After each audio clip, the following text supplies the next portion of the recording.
Today we're going to hear the stories of two phenomenal individuals.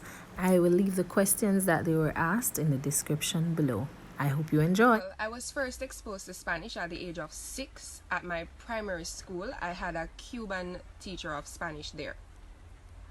I was fascinated with the language from the start, from the get-go. I was captivated by the way the teacher rolled all her R's, por favor, and all of that, right? I was just fascinated overall with the idea of another language.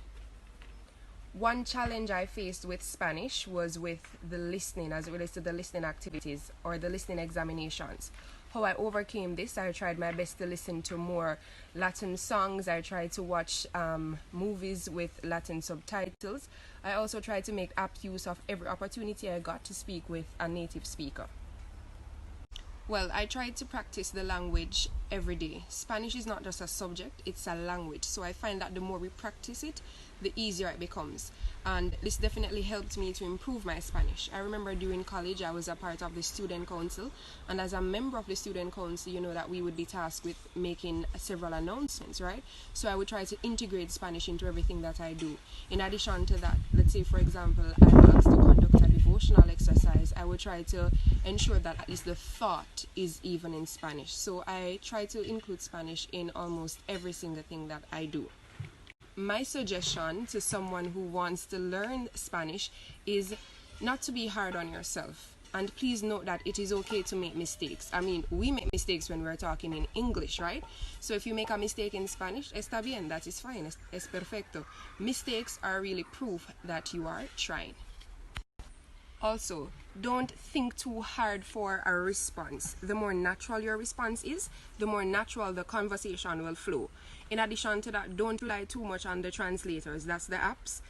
Translators are really an excellent tool to have or to use. However, the translators oftentimes they don't know the context in which you are talking, and oftentimes they translate them wrong for you. All right. Now, one thing that made my journey unique, I would have to say, is the support from my family and my friends. Despite them not being au fait with the language, they did not discourage me. In fact, they motivated me. Oftentimes, we'd be watching the television, and if an advertisement came on the television in Spanish, everybody would be turning to me to say, yes, Ashley, what does this mean?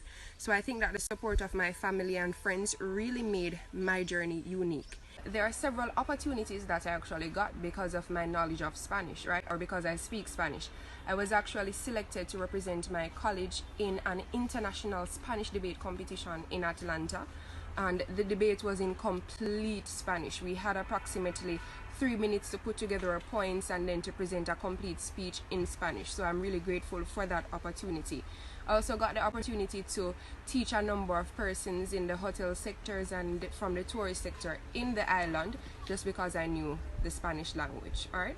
And even today, I got the opportunity to present an item in Spanish at a Christmas choral service for another school, all right? Spanish is a beautiful language to learn, and I would definitely encourage everyone to learn Spanish. Español para todos. Me llamo Latoya, and I'm going to share my journey with you of learning Spanish. I was first exposed to Spanish at the age of about 10, 11 while in primary school. At first, my reaction towards learning Spanish was one of fear.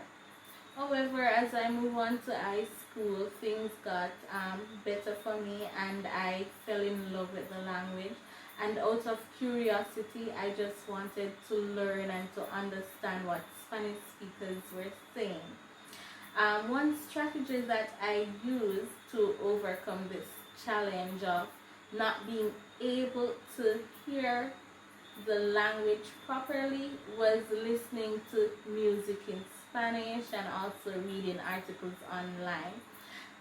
One suggestion I would make is that whenever you are practicing, make sure that when you read or when you are speaking that you speak out aloud, because that helps with your pronunciation.